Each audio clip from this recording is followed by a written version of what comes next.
to you? Can we talk to some of the moms? Hey moms, can we talk to you?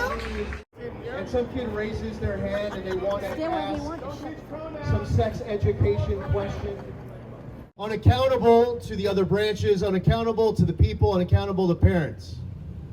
The best thing for a child's education is for a parent to be as involved as possible. Yes, sir.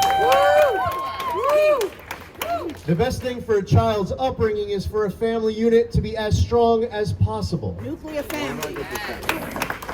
And a parent has a fundamental right to control the upbringing of their child, and that is not something for government to infringe upon. Yes. Remote learning is no substitute whatsoever for full-time in-person learning.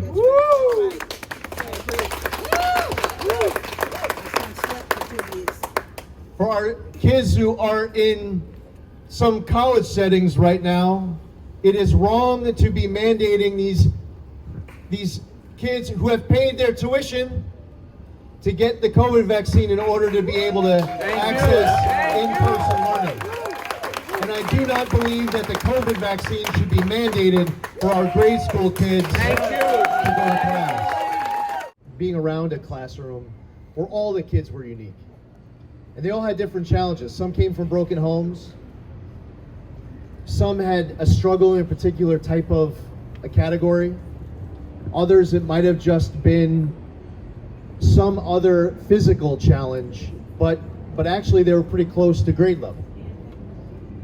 We need to ensure that these classrooms those special ed classrooms are as small as possible to the amount of teachers, because each of these kids really need that extra level of attention. There are kids who need access to help. The parent needs to be involved in that process to the max. We have guidance counselors, and sometimes some of these other programs are the first to get cut.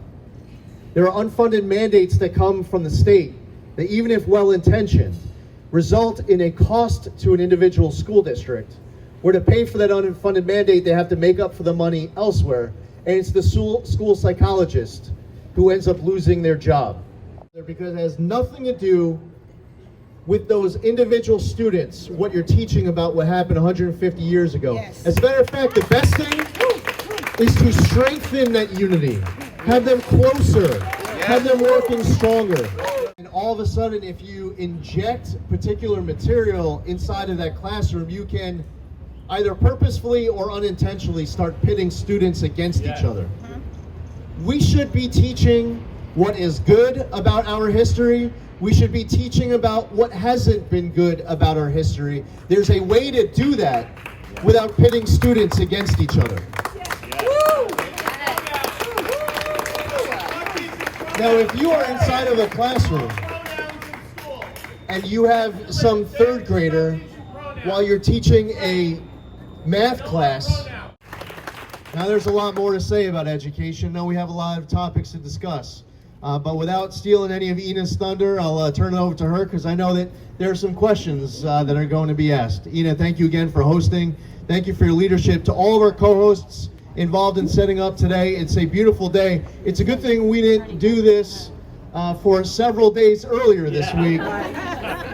This is a perfect day for all of us to be outside. Thank you all for showing up. My daughters, they just turned 16 last week.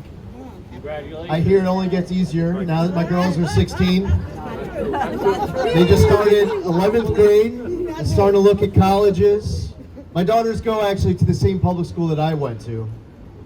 My mother is a retired public school teacher. My father's mother is a retired public school teacher. My father's father was a teacher, public school teacher as well. I would to introduce her. Yasin is a public school parent, co-founder of Place NYC, and the president of Asian Wave Alliance. Yasin is a lifelong Democrat. She's a strong advocate for expanding accelerated programs and a vocal leader in the Asian American community.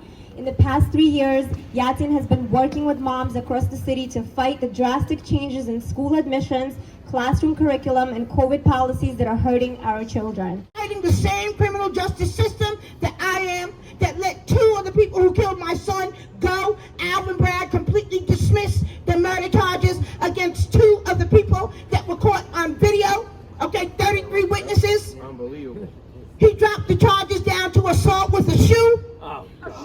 okay? And the person got sentenced to 1 year time served. She is currently home with her family because the court said that she needed to be home with her children. What about my son's 3 small children? About what he's going to do for our education system in New York State and for our children when he's elected governor. And without further ado, I'd like to open with a guest. It is my honor to introduce Madeline Bream. Madeline is a New York City mom, chairwoman of Victims' Rights Reform Council, state director of Bloods of New York, and mother of homicide and accidental overdose victims. Madeline's son survived 2 tours in Afghanistan, but could not survive the streets of New York City. Unfortunately, he was murdered. And because of the policies of DA Alvin Bragg, the murderer was released. Wow.